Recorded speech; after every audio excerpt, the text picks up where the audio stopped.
Χαρίτων Αφροδισιεύς, Αθηναγόρου του ρήτορος υπογραφεύς, πάθος ερωτικών εν Συρακούσες γενόμενον διηγήσομαι. Ερμοκράτης, ο Συρακουσίων στρατηγός, ούτως ο νικήσας Αθηναίους, είχε θυγατέρα καλλιρόην τούνομα, θαυμαστόν τη χρέμα Παρθένου και άγαλμα της όλης Σικελίας, ειν γάρ το κάλος, ουκ ανθρώπινων αλαθίων, ουδέν ηρίδος η νύμφης των οριών, αλλήν αυτής Αφροδίτης, φήμη δε του παραδόξου θεάματος Πανταχού, διέτρεχε και μνήστερες κατέρεων εις Συρακούσας, δυναστέητε και πέδες τυράννων, ουκ εξ Σικελίας μόνον, αλλά και εξ Ιταλίας και Υπήρου και νήσων τον εν Υπήρο, προδβεί ηρός ζεύγος ίδιον η θέλησε συμπλέξε. Χερέας γάρτης ειν μοιράκιον έημορφων, πάντων υπερέχων ιον Αχιλλέα και Νηρέα, και Υπόλυτον και Αλκιβιάδην πλάστε, και γραφής δεικνύουσι, πατρός Αρίστονος, τα δεύτερα εν Συρακούσες με τα Ερμοκράτην φερομένου, και της είναι αυτής πολιτικός φθόνος, ώστε θάτων αν πάσιν οι αλλήλεις εκείδευσαν. Φιλόνικος δβαό εστίν ο ηρός, και χέρι του εις παραδόξης κατορθόμασιν, εζήτησε δε τιόν δε των καιρών, Αφροδίτης η ορτή δημοτελής, και πάσε σχεδόν οι γυναίκες απήλθον εις τον αιών. Τέος δε μη προϊούσαν την καλλιρόην προήγαγεν η μήτυρ, του Ερμοκράτους και Λεύσαντος, προσκύνεσέ την Θεόν. Τότε δε Χερέας από των γυμνασίων ευάδιζεν ήκαδε στήλβον, ως περαστήρ.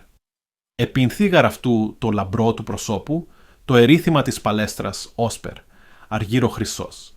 Εκτύχησουν περί την ακαμπήν, στενοτέραν, συναντώντες περιέπεσον αλλήλης, του Θεού πολιτευσαμένου τίνδε τη συνοδίαν, ειν εκάτερος, του εταίρο, όφθη, ταχαίωσουν πάθος ερωτικών αντέδοκαν αλλήλης. Ο μεν ουν Χερέας ήκαδε, μετά του τραύματος μόλις απεί, και ως πέρ της αρισέτεης εν πολέμο τροθής κερίαν, του κάλου στη ευγενία συνελθόντος, και κατά πεσίν μεν εδούμενος, στήνε δε μη δυνάμενος. Η δε Παρθένος της Αφροδίτης του εισποσί προσέπεσε, και καταφυλούσα σήμη, δέσποινα. Είπεν δος άνδρα τούτον ονέδειξας. Νίξε πήλθεν αμφωτέρης δινή, το γάρ πυρεξεκάε το δεινότερα δινήν έπασχεν η Παρθένος δια την σιωπήν, εδουμένη κατάφορος γενέσθε. Χερέας δε νεανίας ευφύης και μεγαλόφρον, ήδη του σώματος αυτό φθήνοντος, απετόλμησεν ύπην προς τους γονείς, ότι ερά και ου βιώσετε του καλλιρόης γάμου, μη τυχόν εστέναξεν. Ο πατήρ ακούσας και ήχη δήμη, τέκνον, δήλων γάρεστην, ότι Ερμοκράτης, ουκαν δίη σουήτην αουτού, θυγατέρα σου τους, έχων μνηστέρας πλουσίους και βασιλείς, ούκουν ουδέ πειράσεσαι δι, μη φανερός υβρισθόμεν. Ήθιο μεν πατήρ παρεμηθήτω τον παΐδα, το δίν ήουξετο το κακόν, ώστε μη δει επί τα συνήθις πρωιενέ διατριβάς, επόθη δε το γυμνάσιον Χερέαν και ως περ έρημον ειν, εφίλη γάρ αυτόν η νεολαία. Πολυπραγμονούντες δε την αιτίαν έμαθον της νόσου, και έλεος πάντας εσύ μοιρακίου καλού κινδυνεύοντος. Απολέστε διαπάθος ψυχής εφιούς, ενέστη νόμιμος εκκλησία.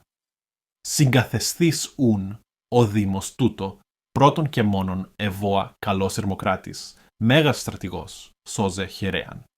Τούτο πρώτον των τροπέων, η πόλης μνηστεύεται τους γάμους, σήμερον αλλήλων αξίων. Τι αν μηνύσιε την εκκλησίαν εκείνην, εις ο ηρός είναι ο δημαγωγός. Ανήρ δε φιλόπατρης Ερμοκράτης, αντιπίν ούκε δυνήθητη πόλη δεωμένη. Κατανεύσαντος δίη αυτού, πας ο Δήμος εξεπίδησε του θεάτρου, και οι μεν νέοι απίεσαν επιχειρέαν, οι βουλοί δε και οι άρχοντες οικολούθουν Ερμοκράτη. Πάρεσαν δε και άι γυναίκες άι Συρακουσίων.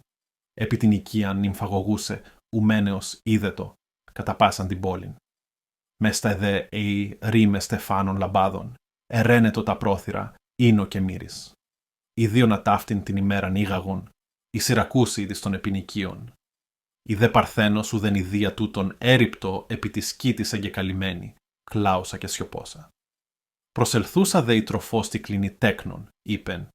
Εξανίστασο, πάρε στη γάρ η ευκτεωτάτη πασώνη μην ημέρα. Η πόλης σε νυμφαγωγή. Της διφθήρου αυτού λίτο γούνατα και φίλων ήτορ. Ουγαρίδη την ηγαμείτε. Άφωνος ευθύς, ειν και σκότος αυτής των οφθαλμών κατεχήθη, και ο λίγου δίν εξέπνευσεν. Εδώ κι δε τούτο του ισορός είναι δός. Επί ταχαίως εκόσμησαν αυτήν αϊθεραπενίδες, το πλήθος επί των θυρών απέλυπων. Οι δε γονείς των νυμφίων εισήγαγον προς την Παρθένον, ο μεν ούν χειρέας προς δραμών αυτήν κατεφύλει. Καλλιρόι δε γνωρίσασα των ερώμενων, όσπερ τη λίχνου φως ή δυσβενήμενον, επιχυθέντος ελαίου, πάλιν ανέλαμψε και μίζωνε γένετο και κρήτον, έπιδε προήλθεν εις το δημόσιον, θάμβος όλον το πλήθος κατέλαβεν, όσπερ Αρτέμιδος εν ερημία κυνηγέτες επιστάσεις. Πολλοί δε των παρόντων και προσεκίνησαν. Πάντες δε καλλιρόιν μένε θαύμαζον, χειρέαν δε εμακάριζον. Τιούτον υμνούσι ποιητέ των θέτιδος γάμων εν πηλίο γεγονένε. Πλην και ενταφθά τη σειρέθη βάσκανος δαίμον, όσπερ εκεί φασί την ειρήν.